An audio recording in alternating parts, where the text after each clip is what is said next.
All right, well, welcome everyone. Coach, if you would like to make a statement to start off with, we'll take questions after that. I would, and I'd ask if you're videoing this, make sure you don't clip it. I'd like to hear the whole message be sent. But I want to give the opportunity to try to address Zach opting out here during this time. I think, right now the NCAA has done a really good thing in terms of the COVID opt-out. And what that is exactly, it gives young men the opportunity to get their school paid for and finished during that year, retain the academic services, as well as the opportunity to step away from the team without any repercussions or anything. And my whole thing is, I think some across the country, like anything, I'm sure it's been taken advantage of. Probably has, maybe by one in our program in terms of just not wanting to finish what they started. But when a young man like Zach, opts out during the season, as a head coach, two emotions. You have about 2 weeks left in the season, 3 weeks. One of the emotions is of, okay, whoa, hang on, we only got a few weeks left. If your mind, body, and soul inside this, then it's really tough for someone to step away. And that's me just being completely transparent. For those of you who've been on the team, you'll understand that. But furthermore, what you'll really understand is if you really know the young man and you really live what he goes through each and every day and some of the obstacles that he's overcome, you have a little more empathy and you have a little more understanding and you have a little bit more perspective. And for me, our guys' mental health and well-being is most important, and as well as all our coaches and all our players. And the men in that locker room, I couldn't be more proud of for what they've accomplished this season, particularly with what we've been through.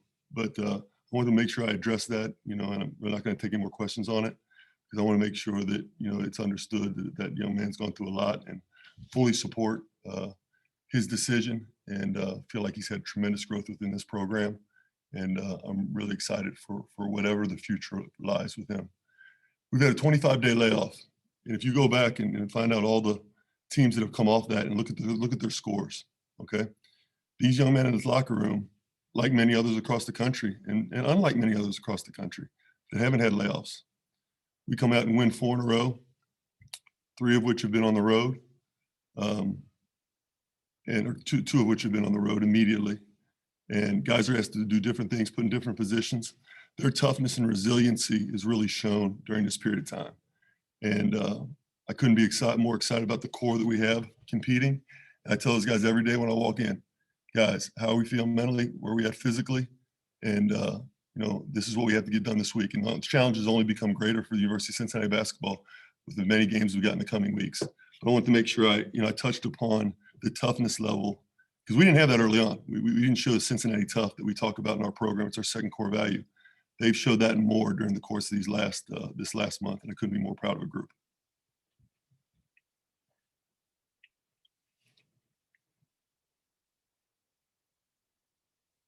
Go ahead, your questions, guys.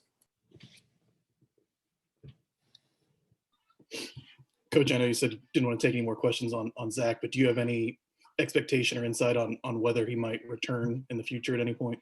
Yeah, I made my statement, Justin.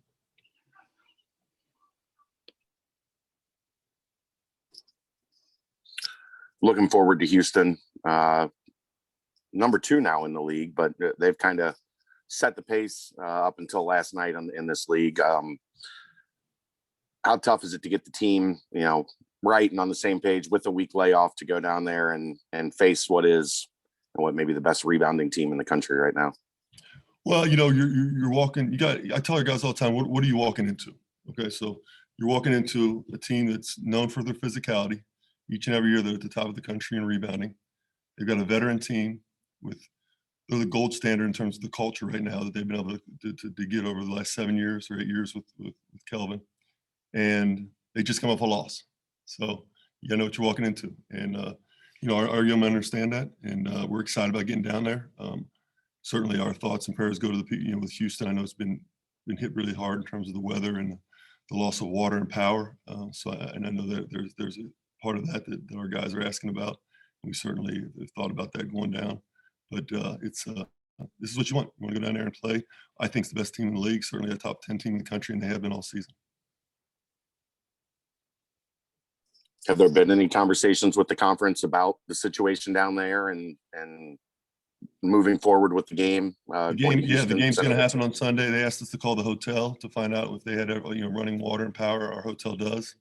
So we'll head down there tomorrow afternoon and play on Sunday.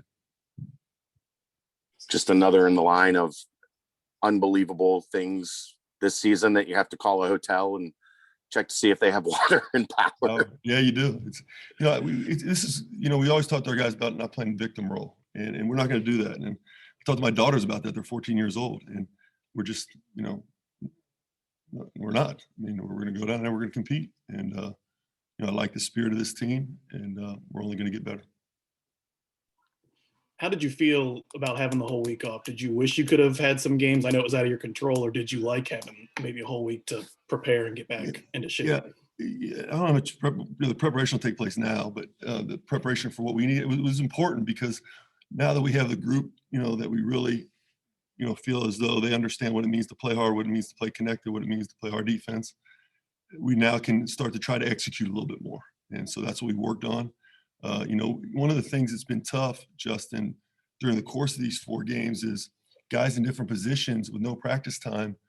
I'm calling out plays and like, Coach, I'm at the 2 right now. Normally I'm at the 4, or I'm at the 4 right now. I'm normally at the 2. And I'm like, it's easy for the coach to know the plays because you draw them up or they're in your head, but it's harder for the player. So now we've been able to try to say, okay, it's hard to get every scenario, but now we're getting more of the scenarios where it's like, okay, Keith, I need you to know this when you're at the 4. Tara, I need, and different things like that. So that's why I enjoyed the practice this week more than anything. Do you have any insight on if any of those postponed games are going to get rescheduled? Have you heard anything on that front? I just don't see where the room would be. So we play Sunday at Houston, Wednesday at Tulsa, Friday home, Tulane, Sunday home, Memphis. I mean, I'm sorry about our guys. They've got to.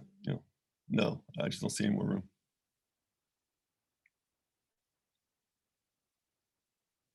How much of an effort was there to try to get a game in this week, or was it just not possible? Yeah, as I said before, whatever the conference told us to do, we were going to do.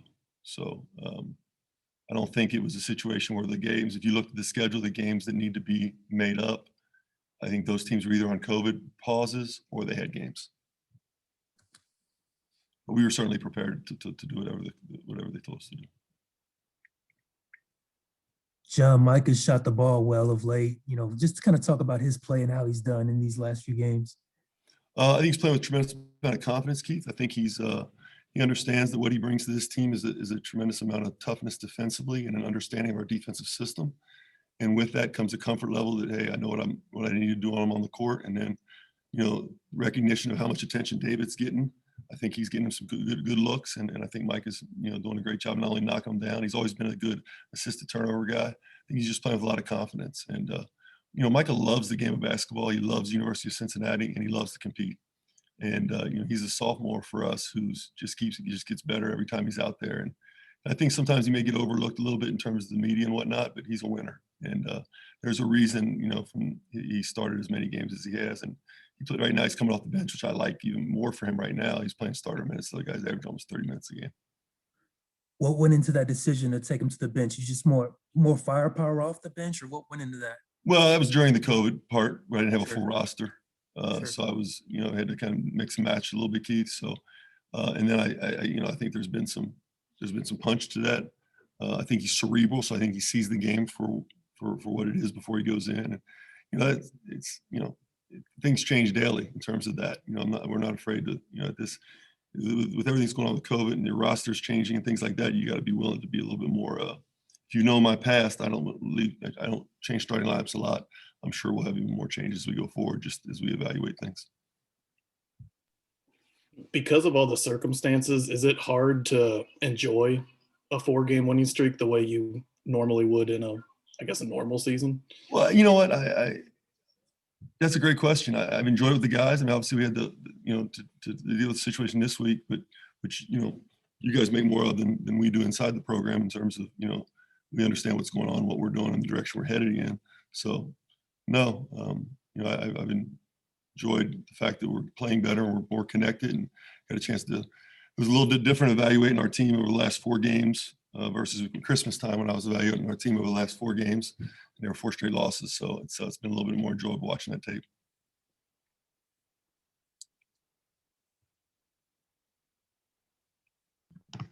Anything else?